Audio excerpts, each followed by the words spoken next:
find your people. And that's all you need in anything. Not everybody's going to buy your product. It's true what they say. Don't say, who's your market, everybody. No.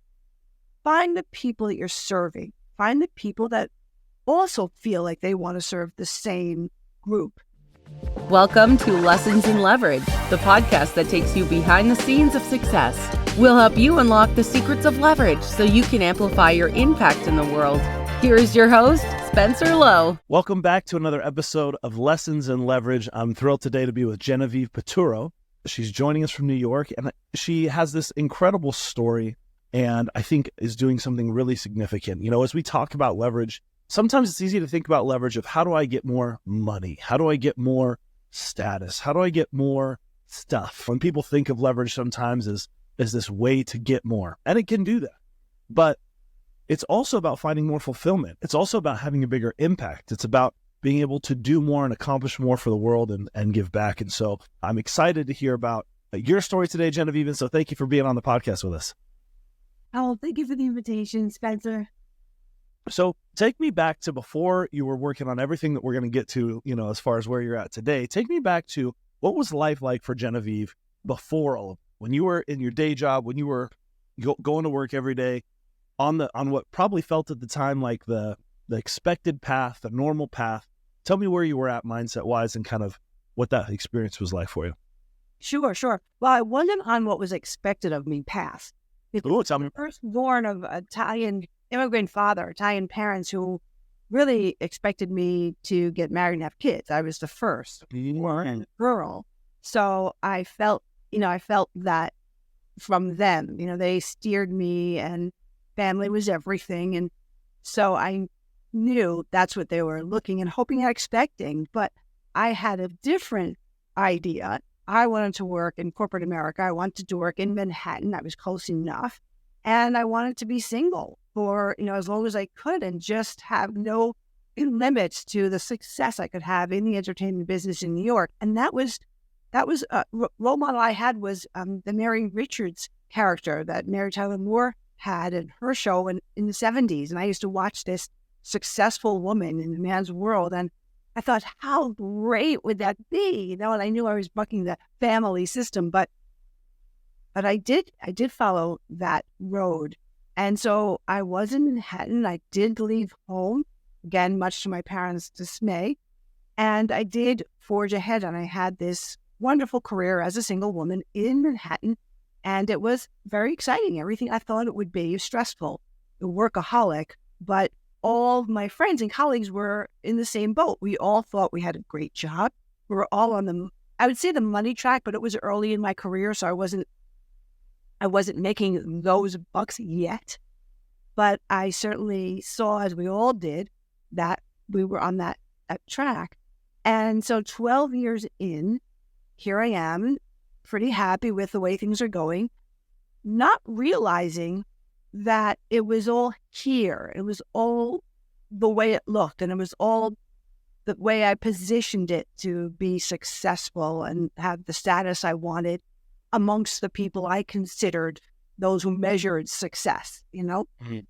And I think that's why there was this opening one afternoon as I was just relaxing in my own condo, and I heard this voice in me, and it asked me a question.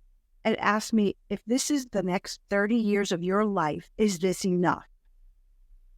And Spencer, it was shocking, really shocking. I mean, I didn't put anything together except I was startled because I heard the voice, and I heard it, and I knew it was from here. It was a deep voice. It was mine, but it was low. It went deeper than this voice that I dealt with all day long. And I realized, within seconds, there was something in that family tradition that was expected of me that I grew up in. And I loved my family. There were certainly warm, loving feelings there. But I realized that there was something that I did miss and I didn't pay attention to. And I thought, how can I bring children into my life? Because I did have nieces and nephews, and I did love playing with them. And that was the one thing that moments after that question flooded my mind. How do I bring children into my life in some way? But that would fill this clear longing in me that was a hole. Wow. And so, yeah. And so, I mean, I think we all have that voice. Some of us continue to push it down. I must have. I can't imagine it was the first time that voice ever tried to come out or show me, something. I'm sure I was too busy to pay attention. I think now, since we've been through, a life scare and people are looking for fulfillment, we are in touch with that voice more. But I wasn't until that moment. And I tried to think of a way to bring children into my life. And I remembered a story I'd seen on the news about the police and social workers storming this apartment where these children were being hurt by parents, people who were supposed to take care of them. And I called the police and I said, where do you bring these children? I think once you acknowledge a voice or a feeling that something's missing and you think you might be onto what you're really looking for, events happen, things unfold, and you are led to the next step. Because I don't know why I thought of that TV news segment. I don't know why I picked up the phone and I asked the question, where do you bring these children? I mean, that was not something that I would have ever thought I'd think of. And they led me to a couple of emergency shelters. And I called and I asked if I could come and read to the children because they seemed, traumatized. And they welcomed me in. Now, this is more than 20 years ago. And here in New York, we had something called 9/11. Pre 9/11, things were different. And they literally welcomed me in. And that's where I started to feel my heart, probably for the first time, feel it for anything other than my immediate family. And that changed everything. So we could talk about how it changed everything, but I didn't know how to pause. Yeah, you certainly will. There's a lot to unpack there that I appreciate you sharing. I want to start with, this idea of what it was like to want to pursue a path that was a little bit against what maybe your family expected or society at the time expected. I think that's especially hard for women. I just recently heard a quote that I thought was really powerful, and they said, women are expected to work like they don't have kids and parents like they don't have any work. And that's obviously an impossible problem as women have entered the workforce and, they have not just, and there's not been an easy way to just say, okay, I'm going to compete with men, yet I'm not going to change any at-home responsibilities. I mean, that's just an impossible problem. So obviously things have to give and we have to adapt as a society. But I'm curious for you both what it was like at the time, and then does that particular quote resonate? And as you think about that, how did you find a way to balance these? Because what you're saying is, hey, look, I didn't just look at it as the normal path of, am I going to be a mom? Am I going to be a worker? I didn't choose between the two. I really created my own way where I knew I had this passion for my career, but I also had a longing to help children. And it feels like you really beautifully sort of interwove those at this time that we all, I think, run into sometime near our 30s, 40s, somewhere in our life. You kind of wake up to like your mortality and like, what am I doing? And does my life matter? And that inner voice you're talking about starts talking louder and you realize I had this clear plan, but am I going in the right direction? And so anyways, I've taken us in a few different directions. I want to simplify it back. So just I want to hear your thoughts on that. How do you balance that inner voice and create your own path when it seems like things might be pulling you in different directions? Right. Well, let me respond to the quote. I think it's easier for a woman to work and raise her kids than it is for a woman to pursue a career that she wants to go far in. Right. That's the difference. I could have gotten a job.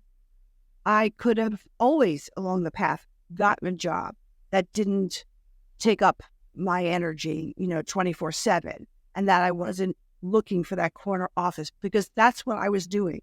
I was looking for that success. That's a very big difference between having a job and giving it, 100% of you. That's what the killer is when you get to that point and you've invested that time, those years, and you look at it and you say, wow, that sort of looks empty after everything I've given. And that's where I think the doubts and the self-confidence and the resistance to change is for so many people. And the difficulty is because that's a hard path change. That's not easy. You know, I admire some of these the younger generation today. They know that they want to love what they're doing. They're more creative. They're not rushing into getting a job. They're looking for something that is they can call their own, you know, and they're coming up with ideas for jobs that we never could interview for, that didn't exist.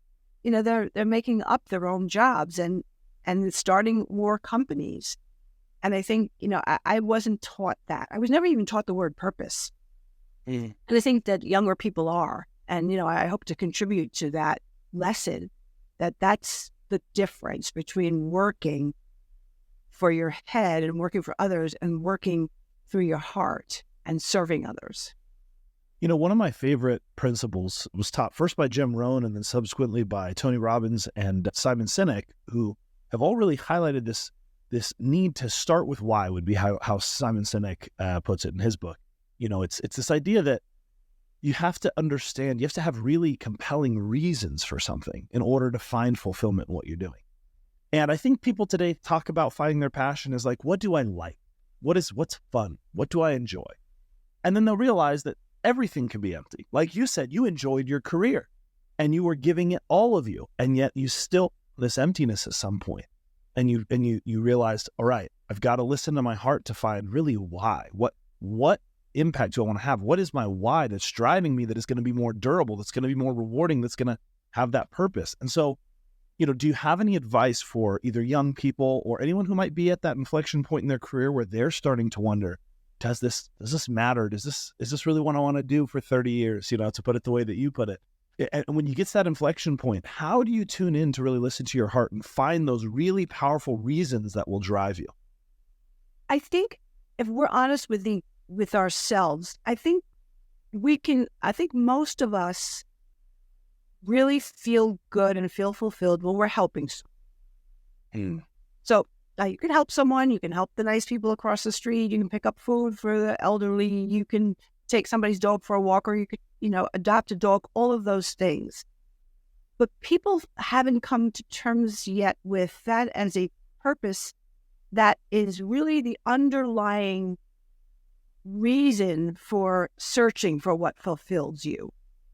So I think it's slippery slope with the why thing, because there are a lot of good people who their why might be because I have my husband or my wife left me and I have to have 3 jobs. My why is to put food on the table. And I certainly get that why. And if you are blessed enough to go within and think about how to put food on the table and figure out how to feel fulfilled and not pressured so much, and not doing it out of fear or despair or survival, but doing it to benefit and teach that there are ways that we can serve each other that are healthy and are the way we would want to teach our children to find the why, to find a purposeful why beyond the immediate need and the desperation. Yeah. So I think the younger we start, the better. And it's a lot easier to be taught, you know, in high school and middle school, different ways to identify what you love to do and how it serves. Because whether you know it or not, that makes the difference to waking up in the morning and going to sleep at night, that you've provided love, an object, a way for people to feel better, to do something. You've contributed to the greater good in some way, whether with knowledge, with technology, with your services. So I think it's important to teach younger people purpose so that you don't find yourself miserable or regretful when you're 38 years old. So beautifully said. I think, finding what you love that also serves. I think that second part, so easy to miss, but has so much value there that you just gave to the audience that really people need to think about, that elevates just something that's fun or something that I might like to really finding that value and that purpose. So I love the way you said. And add something, if I might. Please.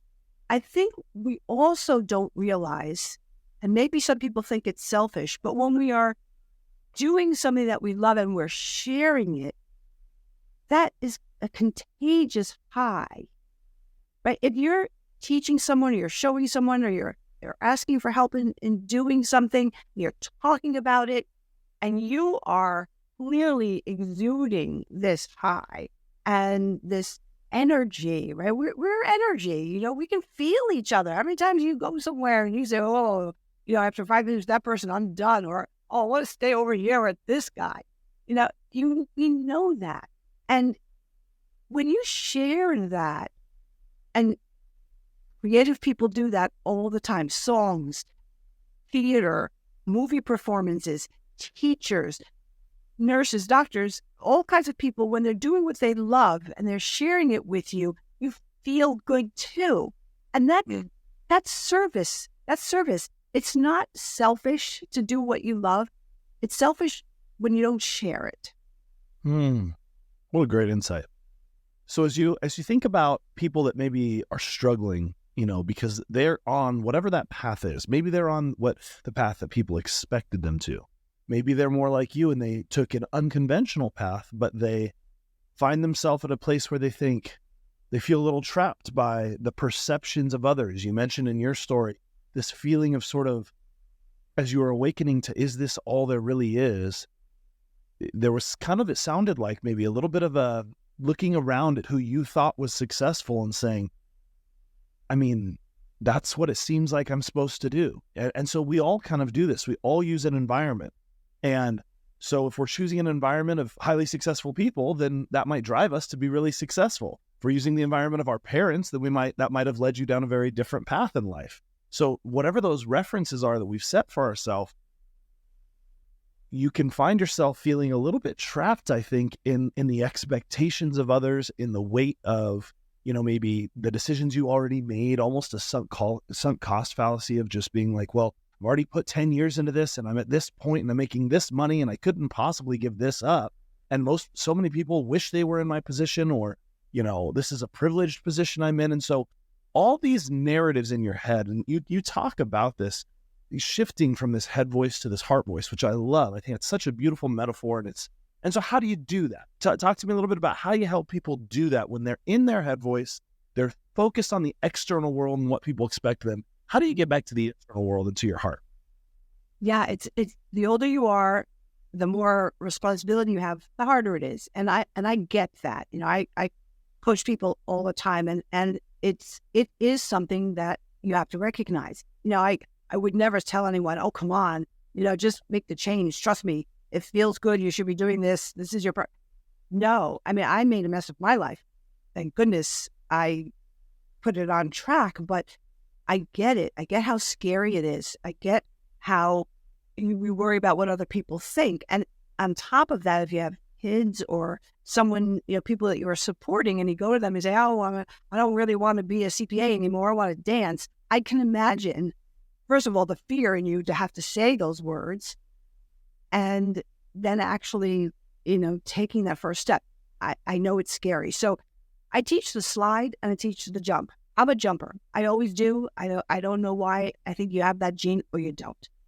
And I have that jumper gene. But I teach a lot of people who aren't financially prepared. I was not. Or in any other way, shape, or form prepared. The slide method. Because you would be surprised, Spencer, at how it changes your world, your life, your energy, your demeanor. If you let 1 hour of your week be devoted to what you put on the back burner, because that's where people put their passion, their love. They don't make enough time for it because there are 1,000,001 excuses and people that can take your time away from doing things. And also, if it's a crazy idea you think people will laugh at, you don't tell anyone, so you don't give yourself that hour a week or more. So I teach how to find a comfortable way to bring whatever it is, dance, song.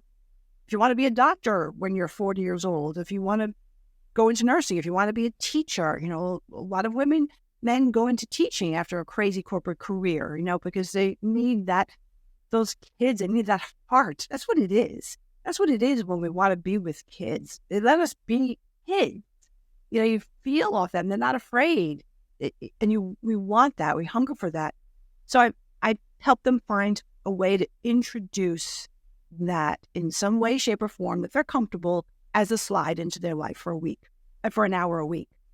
And it's almost like you're giving yourself this gift that you've put in the bottom of a closet. And you're taking it out, and it's shiny and it's beautiful, and it makes you feel really good, and you carry it with you. And before long, somebody's going to say to you, "What's different about you?" And you can tell them or not, but it makes a difference. So the slide helps a lot of people. I love that because we know this. We know that most of the friction happens prior to starting.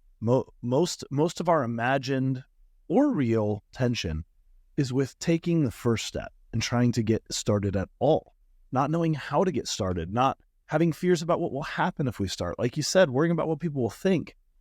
And so I love that as a strategy to take a first step. Just this morning, I was very tired, but I had made a commitment that I was getting up at a certain time, and that when I got up, I was going to jump out of my bed and do push-ups, which is what I do every morning to wake my body up, get the blood flowing.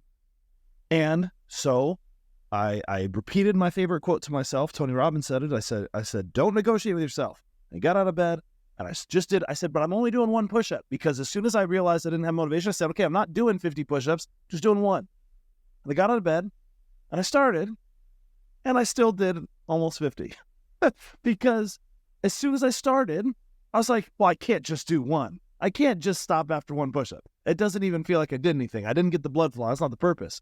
And so I did a second one and a third one. And then I'm just in a rhythm. I'm like, okay, I might as well just, push these out. And so I ended up getting myself so much farther. And it was that same slide technique. It was just, let me just get over this tension in my mind that is just getting in my own head to just do the first step.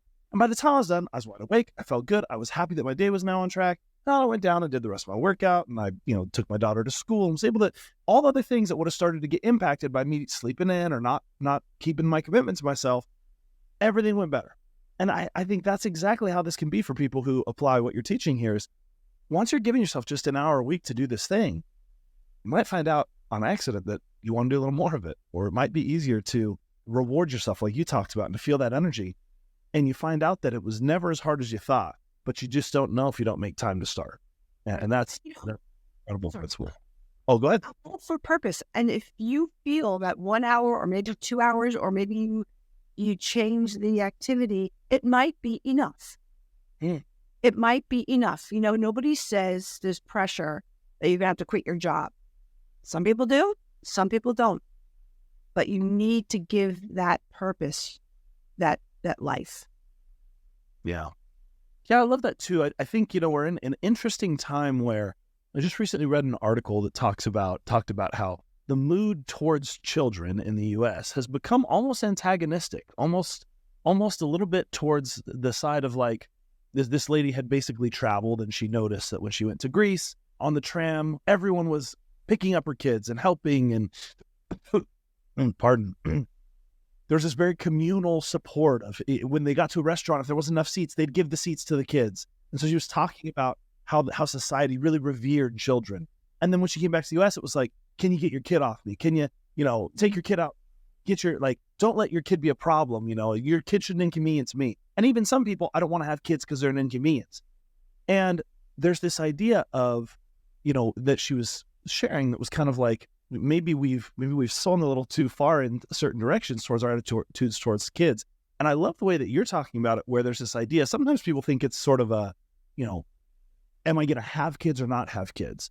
And where you framed it as, it's not so much that as much as, am I going to make an impact? And children are this incredible gateway to finding fulfillment. Whether they're your own children, or you're teaching other children, or you're helping children in need, I think there's there's this feeling inside of me as I listen to you that is like, we might have gotten a little out of touch with this core human feeling and purpose of loving children and helping them and the joy that can bring and the purpose that can give. Not that that's the only way to find purpose, but it feels like in our sort of consumerism in the US and our need to get ahead, we've kind of created this problem where children aren't always convenient. They're not always. So what would you say to someone who maybe nowadays feels that way? If they're listening to this podcast, like, gosh, children are just, there's this huge problem. And, maybe they feel that antagonism a little bit.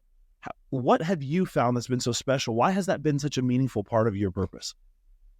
Well, first, let me say, I think a problem, and we all have it, is we're so tired, right? Is that what everyone is saying? I am so tired. I don't have any energy. I don't have any time. I'm so tired. I have no rest. Okay, that's why we're all into looking at wellness and trying to avoid strokes and trying to avoid drinking too much and all those vices because we are so tired. I think that people are realizing it's because we're chasing something that doesn't fill the hole. It doesn't fill the hole. Now, maybe we have to take a step before and realize that that it will create a hole if we're not finding purpose in what we're doing. And I think we are looking more, as we're talking about this, we are looking at it because we did have what I think COVID was a near-death experience.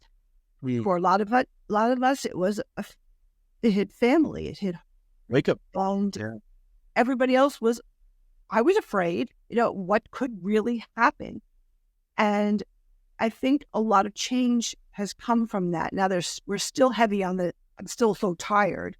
We're trying to teach, it's hard to teach wellness to somebody who's lived a certain way for 50 years and has status and success in their eyes for them to take a break or slow down. But I think in the United States, I think women are feeling less pressure. That we're the ones who are only ones who can have them, and we're sort of trained, so to speak, to be a mother. I think we do have a nurturing side that's very pronounced, but it can develop in different ways. I didn't have that clock ticking. I had friends who had clocks ticking. They wanted to have children. I did not have that, but I had something else that was related to children. And also, I think I believe in God. I believe in the universe. I believe that there are unseen helpers and support. And I think I was meant to do this. I think I was led down this path because this was a gift I could give children, and something that hadn't been done, and something, there was a hole there. There was a void there, and it sort of filled my void to be, I can never imagine being a mom because they have life in their hands every single day. I just contribute. But I think that's the way it was supposed to be for me. But that's because I let go of trying to get ahead of the plan. Maybe. I don't know, because I didn't think this. I mean, I didn't set out saying, oh, I'm not having kids. This is what I am supposed to do. That's looking back. I look at my life and say, and other people who have a strong religious belief say, that was the plan, That's such an important point that I've seen as I've talked to people who've accomplished really significant things. Is there's this pattern of oftentimes in the moment, it's really hard to know you're on the path. It's really hard to know that things are going to work out, and they push through and they find a way to do that. But in hindsight, when you turn and you look from the other direction, it's so obvious in retrospect how the pieces fit together. And often it's almost counterintuitive. Doing what you think the path is and following it closely, often in hindsight will look like you didn't really fulfill your potential. But pursuing with passion the areas where you do feel called, where you do feel pulled, where your heart is really driving you, and putting yourself into that, even when it makes no sense, I'm sure for you, given everything you'd accomplished in your career, a transition towards helping children probably was not to be, there's probably, I imagine, people that told you were crazy or maybe thought it was a bad idea. Yeah. Nip cost. And so in the moment, that probably didn't look like the destined path that you were being led down. So tell me about that specific moment and just what that transition was like and how you navigated. Yes, I didn't tell anyone for 6 months because of everything you said and more. Because I couldn't even fathom how I could make it work. It became an obsession. For anyone who's listening, I'll bring you down the path of what happened next. So when I went to read to children in the emergency shelters, I saw with my own eyes as I was sitting on the floor because there were no chairs for adults, waiting for the little ones to come in so I could read to them. I sat on the floor in my suit. And when they came in, my heart dropped. The clothes they were wearing were fitting, were soiled. They hadn't had a bath or a shower. Some of them were crying. They were traumatized, just the looks on their faces.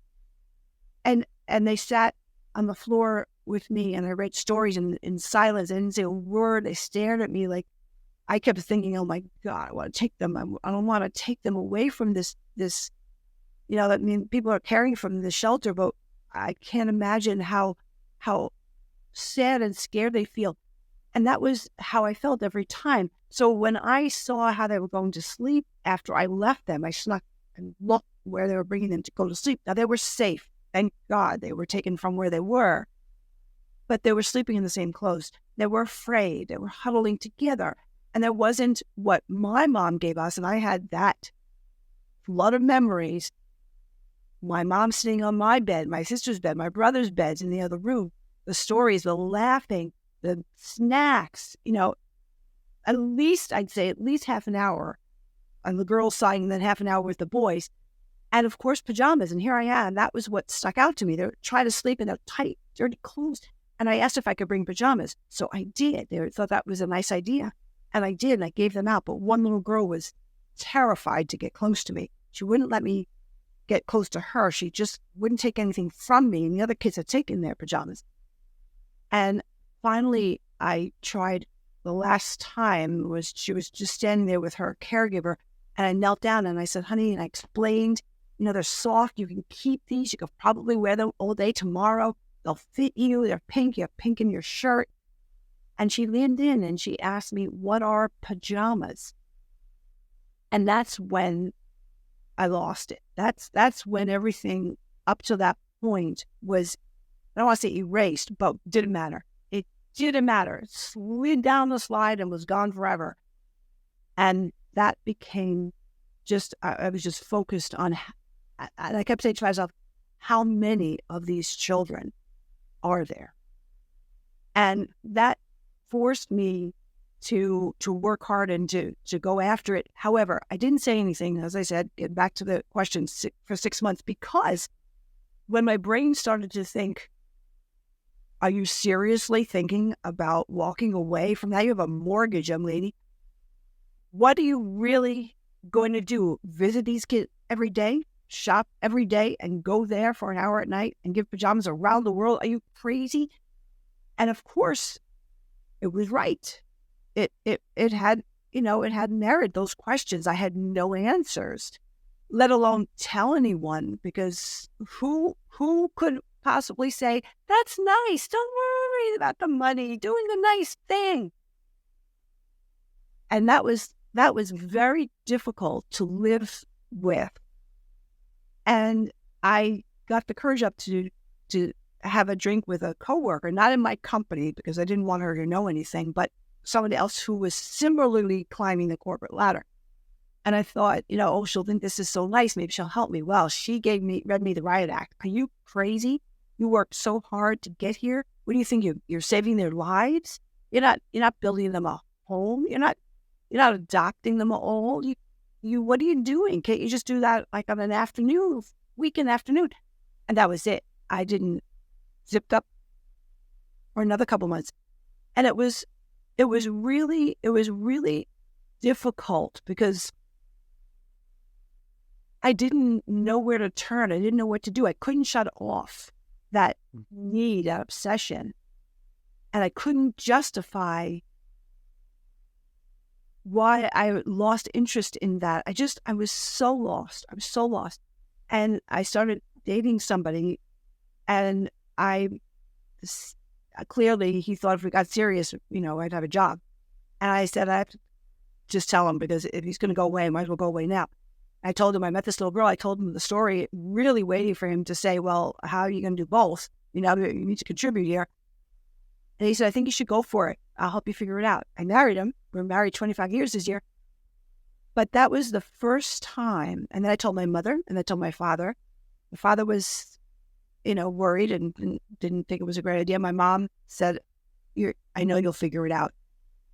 But, and I know. And I can't imagine if you have a husband or a wife that's not going to support you. I can't imagine if you have kids who have expenses, and I can't imagine that. But I want people to know that they're not alone, and that it's part of the journey, and don't turn back. I mean, there's just so many gems of what you shared there. I want to hit on a few. So one of these is this idea that people are going to tear down. If you're doing something meaningful, if you're doing something that is listening to inner voice to your heart, most of the time it's going to go in the face of someone's expectations. I mean, it's not going to fit someone's narrative.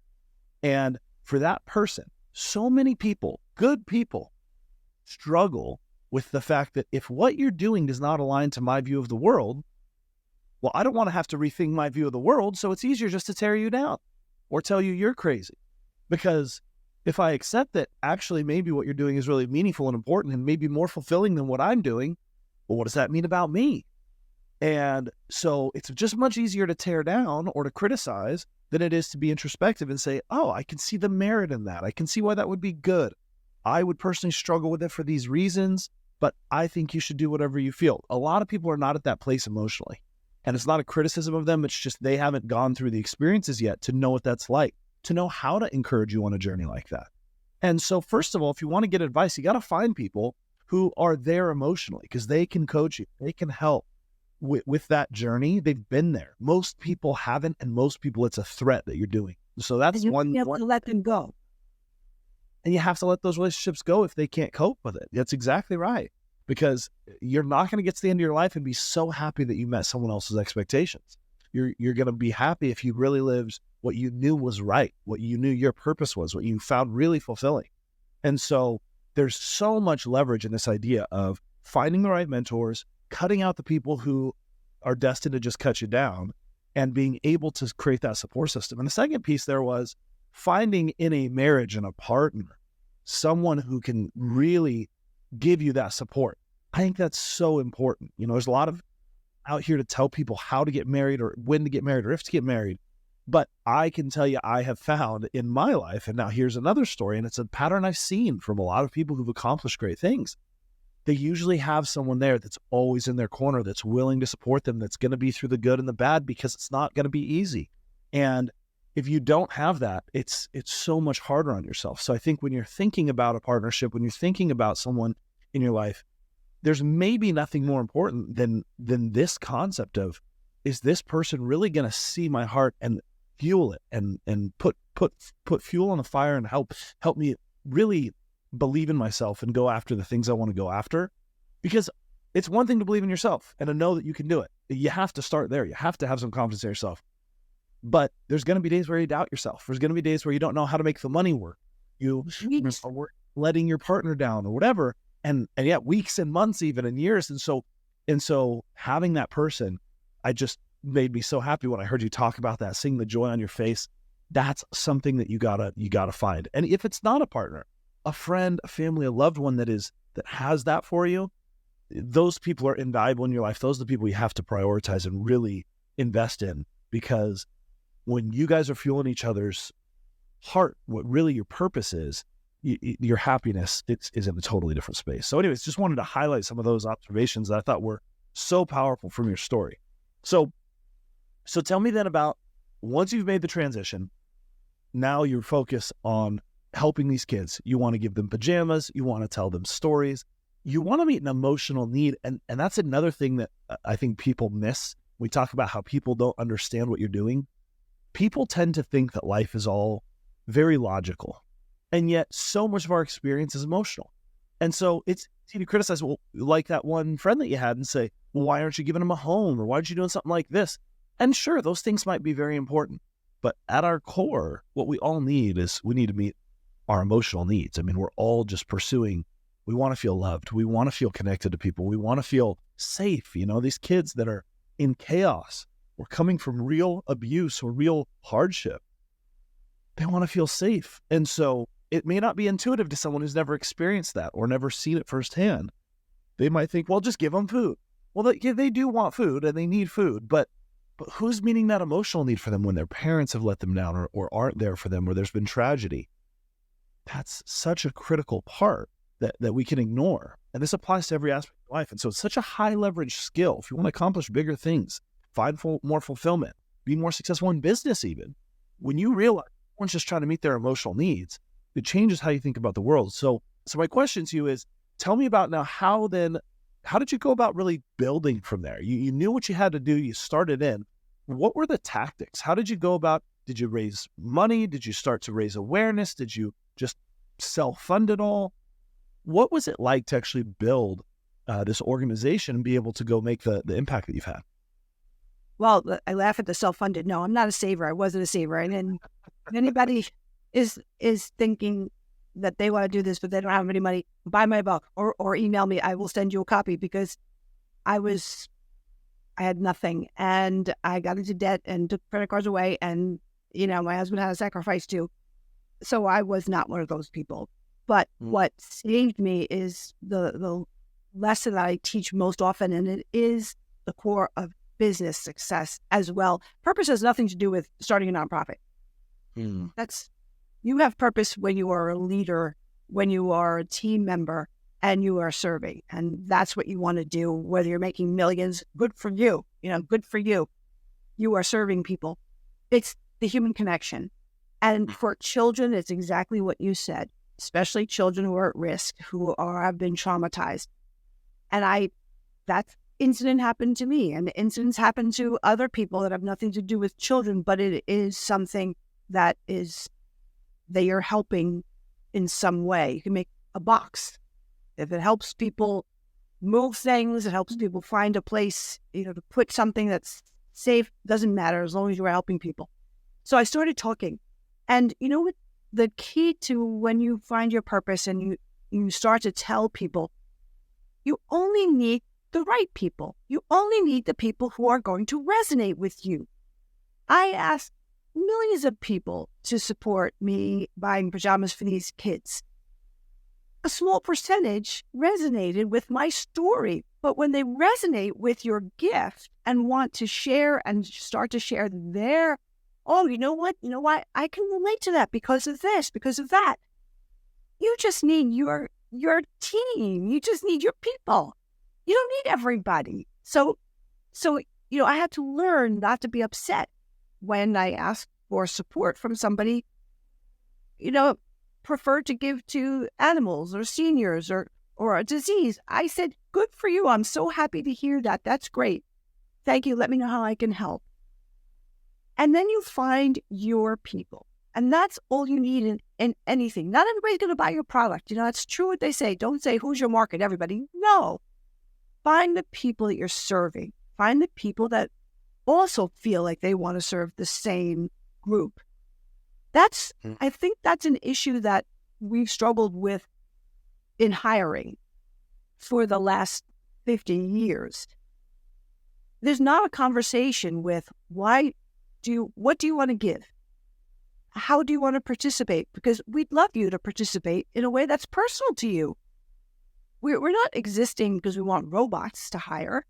We want to know how to build a family, for lack of a better word. If you don't want to use warm and fuzzy, a team.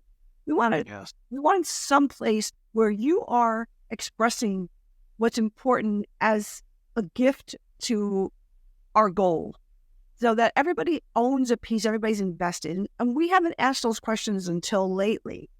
And it's difficult for some people on both sides to accept that that's how we have to, I believe, begin the hiring process, begin looking for people. It's a big task for HR, big. And I think it's important. It starts there. That's a why question. That's a purposeful question. What do you love and what can you bring here? You love golf. People might think, oh, there's nothing to do in a factory with golf. Yes, there is. Maybe everybody who has an interesting hobby wants to come on Friday at lunch, and everybody who wants to learn how to play golf can get a lesson. I mean, there's so many ways to invite people to share something that will make them feel what you said, that we want to feel seen and heard and noticed and cared about and appreciated. And certainly in a big way, back to the children, we did, and people got that it wasn't the material. It wasn't that they had something that, that felt warm and fuzzy. It's that they were feeling the arms around them. They were feeling the hug. They were feeling, somebody cared. Somebody knew they didn't have pajamas. And I would never have guessed that at the beginning. That's something I learned from spending time with the kids and the adults, that's what we were really giving them. Yeah. That's so awesome. And I think that ability to share something that's so personal to you, a mission, a purpose, a cause, and then when people, what feels like reject it, be able to respond with love and empathy for what matters to them. That is the difference between really getting beat down quickly and feeling optimistic and feeling great. You can't control how people are going to respond. You can't control, and it's not realistic that everyone is going to be able to contribute, is going to care about your cause, it's going to resonate with them. And so you have to be deeply resilient emotionally to be able to hear that and then say, I still care about what you care about, and I'm willing to help if I can help you. And I'm just going to give, and I'm going to be that way no matter how you are towards me. Because long-term, that's going to attract the right people to me. Long-term, that's going to bring those people around me that I need, that are going to be able to donate, going to be able to help me accomplish this purpose. And so I think it's just a beautiful sentiment. And it's also it's a skill that we all have to work on, because we can get so tied up. And this is one of those things that can just torpedo your ability to find purpose in life. If you're more tied up in how people think about you than how you think about yourself, you're going to lose. You're going to feel empty, because it's an impossible game you're playing. You can't make everyone happy. You can't meet everyone's expectations. And so if you really want to do something meaningful, you have to know what you want, why you want it, and then go take the action to make that happen, and not let that be hindered just because a majority of people will not see it your way. It's fine. Those few who do will make you so strong, and together, my favorite, Keith used to say, oh, look at the power of one. And even I did before I started the whole Pajama Program when I was working. One person can do so much. Look at these famous people, Einstein, Oprah Winfrey, Deepak Chopra, Gandhi, one person, wow. And then people would say to me when they'd see Pajama Program growing, and I would say, do you not see the millions of people that hold me up when I'm falling, or that have joined hands? And I realized, it's not the power of one that changes things. It's the power of one another that moves mountains and moves people. And I teach that and I speak about that because we have just started to touch the surface of the power of the human connection. And to say what I said before and to say what you're saying, you only need the people who will stand with you. You don't need everyone, because everyone has a different purpose, and we need everyone to have their own people. Because we need, variety. There are so many things that need attention and need light and need a voice. And I was so happy with my little group that does amazing things. So starting out, you're just finding those few that it resonates with, and yet that blossoms for you into appearances in various magazines, publications, shows, from Glamour to Parenting Magazine to Forbes to the major news networks to the early show, Good Morning America, and then Oprah even. And And when you think about that now, again, looking back,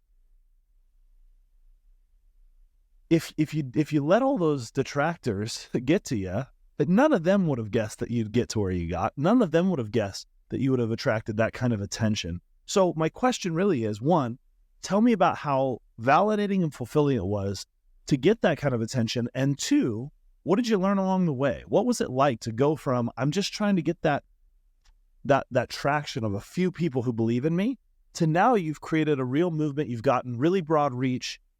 What was that progression like, and what has it meant to you? Well, I started to realize the more I told the story about the little girl, the more it was like I was channeling her, and I've learned the power of what you believe in outside of yourself. I've learned the power of the universe, of God, whatever you call it. There is a power and an energy out there that when you are on purpose and moving in a direction with this passion and honest heart, North Star, a movement, things come, power comes, people come. And I felt like I was channeling that little girl. I realized I could see it in people's eyes because all I had was that story. That's what moves me to this day. When I speak about lessons I learned and leadership lessons I've learned, is the power of a story that changed my life, and I went through the mud to get to the other side. People feel you. The right people that you need feel that story. And there's something, because I think we all have this yearning in us. We all have some size hole in us because if we didn't, we wouldn't doubt ourselves. And come on, we all doubt ourselves. We all tell ourselves the worst things. Somebody doesn't look at you. Oh my God, what did I do? I must have done something. And you lose sleep because maybe they didn't see you in the room, but you think they saw you and they're ignoring you. It's ridiculous how much negativity we feed ourselves and how much confidence we don't think we have. So I think when you find those people that resonate, it gives you what you need as a leader to make fast decisions and to do things. So one woman called me before 9/11, and she said, I'm from Parenting Magazine. Can we write a little story? Are you the lady giving pajamas to the children in Harlem in the shelters? And I said, yes. And she said, can I write just a little story, just like a paragraph? I said, sure. So I was in my one-bedroom apartment, and this woman wrote the story, and she said it's going to come out in a few months, and 9/11 happened. And of course, the world stopped, and it stopped, the fastest in New York before everybody got news a split second later. And literally, she called me a week later. She said, we've stopped the presses on everything because nobody knew, if you remember, I remember, if we were going to be alive, right? Is this going to be an ongoing assault? Is everything going to crumble? And so it was just, we were numb and we were just going through the motions and waiting and watching. So I figured nothing's going to happen with my kids in the pajamas. I can visit them. I can do what I can, but everything is nothing's going to happen. Well, we sort of got back on our feet, and the woman called, and she said it's going to run in the December/January issue. I said, okay, great. What I didn't know was in that vulnerable state, we were all in. People couldn't do enough. Boxes, thousands of boxes, Spencer, arrived at my one bedroom. Thousands, letters and boxes. I almost got kicked out. Then nobody knew in the building what I was doing, and I was getting in trouble. I didn't know what I was doing. I was newly married. We got boxes into the apartment up to our heads, and we started opening them, and they were yelling at us. But I said, "Let me see what this is about before you kick me out." Letters from people, because the magazine got to the homes before it got to the newsstands for the people who subscribed. Millions of people were writing, sending pajamas, sending cash, notes. I said, oh my God, what is this? People felt the hole that I said to you, I think we all have in that vulnerable moment. And they just had to do something to hold one child, to hug one child, to kiss one child goodnight. They couldn't imagine that loneliness and that pain. But in the moment I opened a letter that said from a company that said, please send us your 501c3 so we can give you a grant. I looked at my new husband. I said, what is this thing? 501c3. I didn't know what a nonprofit was. I didn't know that's what it was. I was just doing this on my own. And then I looked at everything in the department and I said, this is a responsibility. These people care. I am not alone. I will eat again. I can build this because, look, people want to support this. And I had to go down that, that road of paperwork and IRS and government and attorney to do it. I didn't even have the money for that, but it came, and I can't say enough about trusting yourself that you are on a path that you will share with other people who do have the means, who do know more than you, but you can't grasp that early. I love that just as I don't want to say tactic because that almost feels like a cheapening word. I would say strategy, a strategy that is so powerful that you shared there, that was the difference between when you were telling people just, hey, this is what I want to do. There's these kids, they need help. I'm going to give them pajamas. And many people are looking at you like you're crazy. Versus when you tell that story and you tell it so vividly of what you saw, what you experienced, what you felt, and why that then created this need to help. Even me as a listener, just on this podcast, already having respect for you, the difference in what I felt was huge. And I think storytelling, it's the basis for really connecting to our soul. Every religion that exists in the world, what do? They have books, and the books tell stories, and the stories are what help people to really feel what they need to feel to change or to conform to certain norms or certain practices that will make their life better or make the world better. And when you think about that, then it makes me just wonder, man, I've got to be a better storyteller. I've got to be able to help people for anything I care about that I'm really passionate about. I've got to one, have the experience, because you don't want to just make up some bullshit story. You've got to have a real story, which means you got to go have the experiences. You got to get hands-on. You got to be there in that area that you're passionate about. And once you have that power, then is to be able to tell that story effectively so other people get transported there. They experience it and they want to tap into that part of themselves. I'm just so impressed, and that touched me so much hearing about this, and then hearing how that took you in a matter of days from struggling to get this thing going and just dumping your time and energy into it to an overwhelming preponderance of support from people that wanted to be involved, wanted to be a part of that story. I think it's such an important strategy to understand, but it's also important to see that the second principle at play there, which is this idea of that, again, most religions teach in some form of fashion, this idea that in losing yourself, you find yourself. It was in really not making it about you that all of a sudden you found all these people that wanted to support you because they wanted to support the cause. You were just a conduit.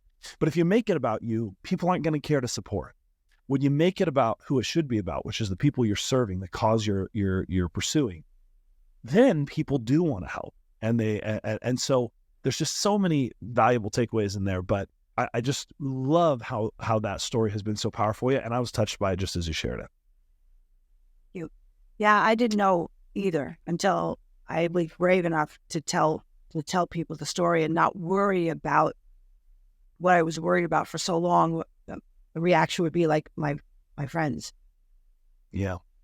Well, as we wrap up, I want to give you an opportunity to talk about a few things. One, any advice for anyone that's listening to the podcast? Is there any closing advice? I know you do. You've done a lot. You're an author. You're a speaker. You're obviously driving forward a really important cause with the Pajama Program.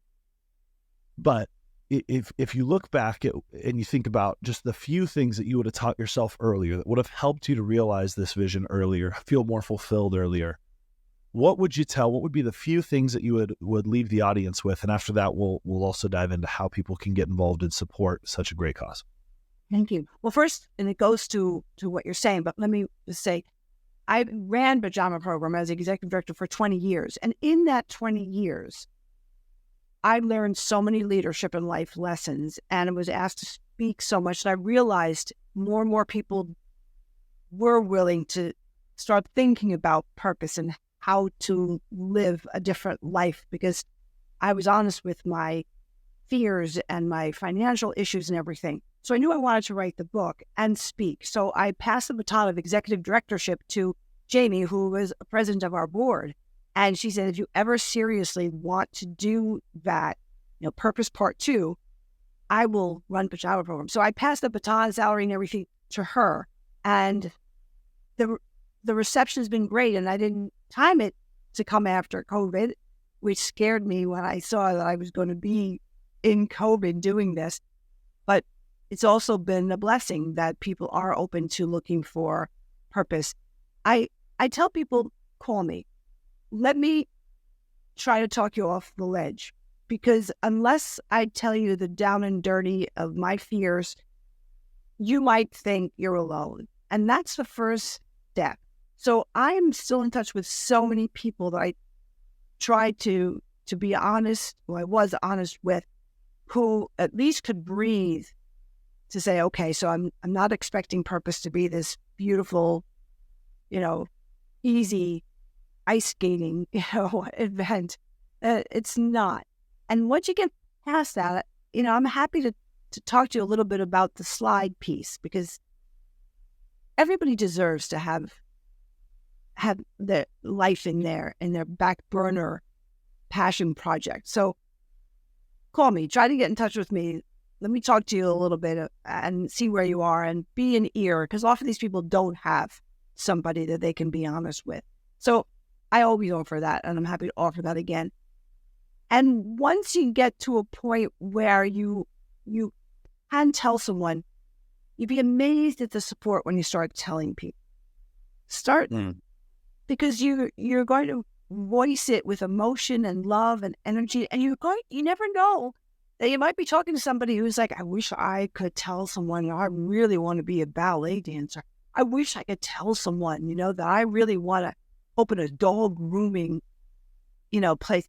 And you never know the chain reaction you're going to start. And I'm willing to bet you are going to change other people, whether you know it or not, once you are honest and you give life to your passion. You're just honest.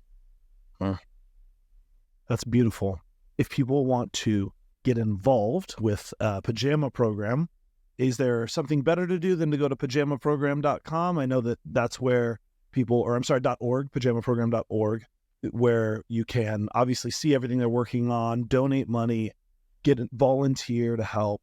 Is there anywhere else they should be thinking about on the Pajama Program side? No, it's pajamaprogram.org. Yeah, that's right. Reach me and ask me any questions or whatever. That's my website, GenevievePiturro.com. Wonderful. And so the GenevievePiturro.com, that's where people go if they're looking for that conversation that you just talked about, if they want to get in touch with you. You also offer masterminds to help people with this. And so talk just a bit about, masterclasses to help people with this. Talk a little bit about what you're doing right now and how you're offering services to help people find their purpose. Sure. Well, I wrote my book, so that's always the first thing. So then you know what I've been through, because I speak, and it's good. I always have the person who is going to hire me read my book, so they see some of the life lessons, and then we could talk about how I can make it personal to their teams or their path or their company's growth, because there are a lot of lessons in there that I learned that we're learning as leaders need to be. So there's the keynote speaking opportunities. There are masterclasses on everything for groups who are looking to find their purpose. A lot of them are chapter 2. They've done a career. Now they want to feel fulfilled, and they might be able to have more time for it.